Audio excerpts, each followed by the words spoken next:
and teaming up with historically black colleges and universities.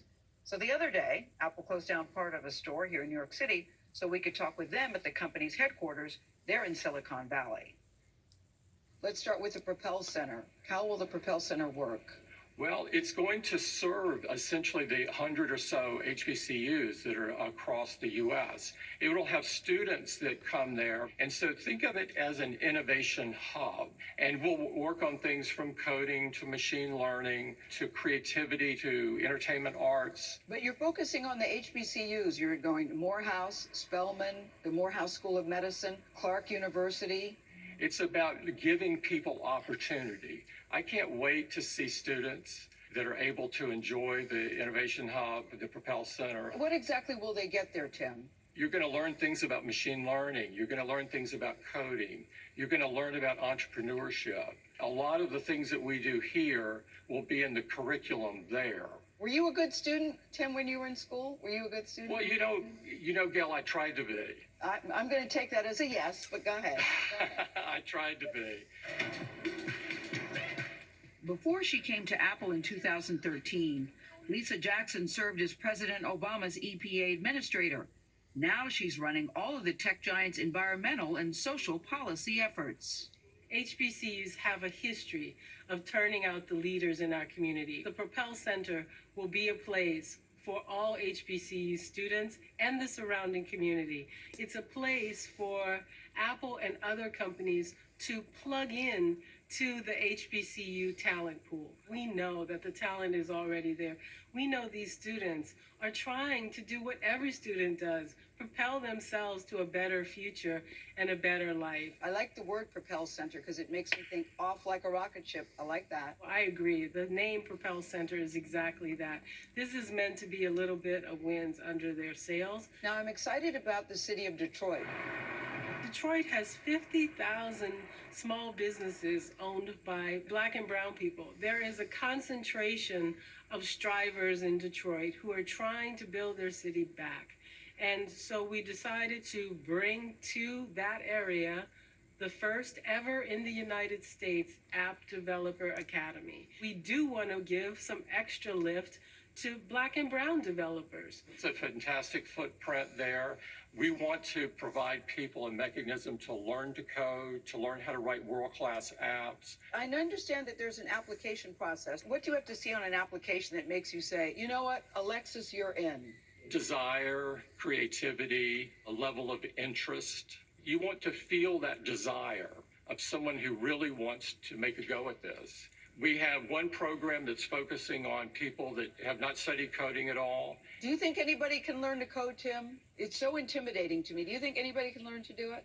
I do. Can you do it? Can you? I can. I did it in school. Once you start, you recognize that it's just another language. But Apple isn't just building the next generation of minority tech entrepreneurs. It's also supporting today's visionaries through a $10 million investment in Harlem Capital. That's a fund whose goal is to back 1,000 companies founded by women or people of color in the next 20 years. Tim, I want to know, what is it about you that you even noticed or paid attention to systemic racism? Is it the way you were raised? Did you see it early, or what is it?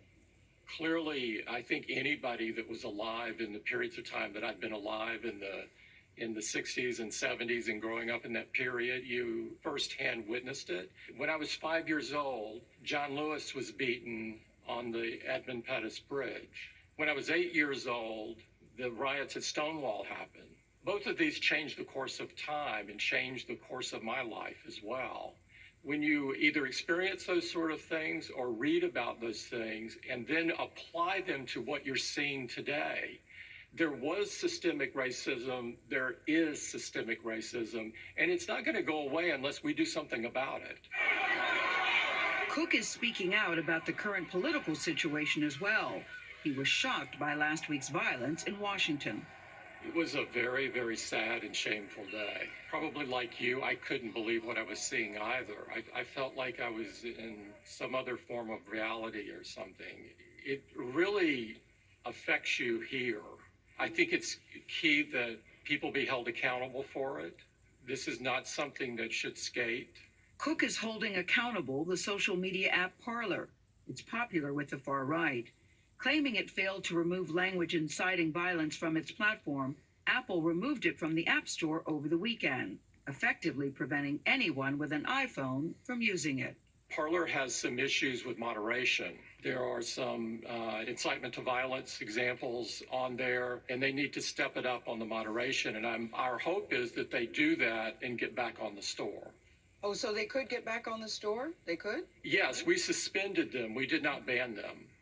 Oh, because the CEO, as you know, he's raising issues about his right to the First Amendment. What do you say about that concern? We have terms of service for our App Store. And some of those terms of service he's in violation of. All we're asking Gail is that he meet the terms of service. I want to know your goals in 2021 for the company, for yourself, for the country. For me, it's always the same, whether what year it is. It's to do as much as I can to help other people and enrich their lives. That's Apple's goal. For the country, I hope that we enter a stage in our country where we're back to bipartisanship. You know, make no mistake about Tim Cook. This is a man who cares deeply about his company, cares deeply about the country. He was very much affected by the senseless killing of George Floyd that we all watched in real time. And he put out a letter to his employees at that time, speaking about how he was feeling. He said, "We must do more. We have to create change. We have to re-examine our own views and actions in light of the pain. And to the Black community, we see you, you matter, your lives matter." And this is a way of making sure that he is heard. It's an amazing thing that they're doing at Apple. Major corporations like Apple now are critical in driving change in this country. In Yes. many cases, change is starting at a corporate level. Yeah, and